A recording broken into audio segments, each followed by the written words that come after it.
हकीम हारिस नसीम सोहद रवी करीन हकीम में इरशान बारी ताला है, ईमान वाल्व तुम पर रोज़े फ़र्ज़ किए गए जैसे तुमसे पहले लोगों पर फ़र्ज़ किए गए थे, ताकि तुम पर हिज़गार बन जाओ। अगरचे रोज़े का बुनियादी मकसद तक़वा पैदा करना है, मगर उसके तिब्बी पहलू की भी अपनी अहमियत है, क्योंकि दिन फितरत होने के नाते इसका हर अमल इंसान के लिए हर एतबार से मुफीद है।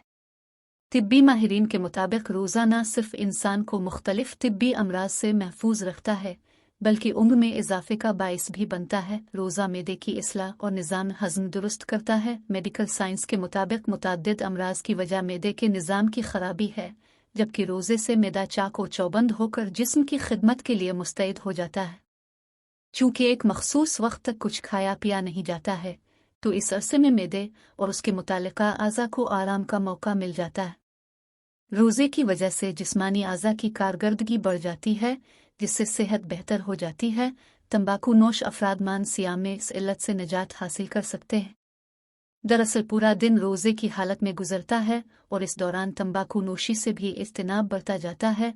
इफ्तारी के बाद इस इल्लत में मुब्तला अफराद को तंबाकू नोशी की शदीद तलब होती है। अगर इस वक्त तंबाकू नोशी के बजाय चाय या कहवा इस्तेमाल कर लिया जाए, अपना ध्यान तस्बीह या तिलावत करीन हकीम पर मरकूज कर ले, मतलब ये कि खुद को मसरूफ़ कर ले, तो चंद रोज़ बाद ये आदत ख़त्म हो जाएगी, जिसका फ़ायदा आपकी सेहत और ख़ानदान को होगा। रोज़े के जिस्म पर जो मुस्बत असरात मुरतब होते हैं, इनमें सबसे काबिल ज़िक्र खून के रोगनी मादों में होने वाली तब्दीलियाँ हैं।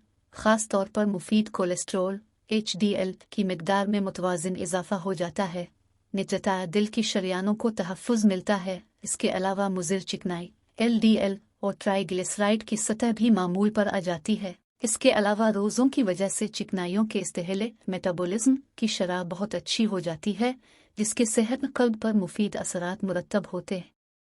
इसके अलावा खून का बढ़ा हुआ दबाव हाई ब्लड प्रेशर भी नॉर्मल हो जाता है। मोटापा सेहत के लिए अहम मसला है। अगर रोज़े को रोज़े की रूयानी तकलील ग़िज़ा के मुताबिक रखा जाए तो मोटापा से बचा जा सकता है। रमज़ान अल मुबारक के लिए बेहतरीन ग़िज़ाएँ। खजूर यह महबूब खुदा की संत है और हयातीन से भरपूर है और जल्द जुज़ो बदन बन जाता है। दिन भर जो हरारे तहलील होते हैं, उनका नाम अलबदल है। शहद जदीद तहक़ीक़ात के मुताबिक यह सेहत व तवानाई बहुत उम्दा है। ये बच्चे से बूढ़े तक सब के लिए बाकमाल है। इसका रोज़ाना 2 चम्मच इस्तेमाल इफ्तार के साथ कर लिया जाए। दही, छाछ, दूध और जैतून भी रोज़ों में इस्तेमाल करें। दूध की तरह दही भी जिस्म की नशोनुमा के लिए उम्दा ग़िज़ा है। छाछ जब हज़म होती है तो इसकी हरारत जिस्म की कुदरती हरारत से मिलकर जिस्म की नशोनुमा करती है।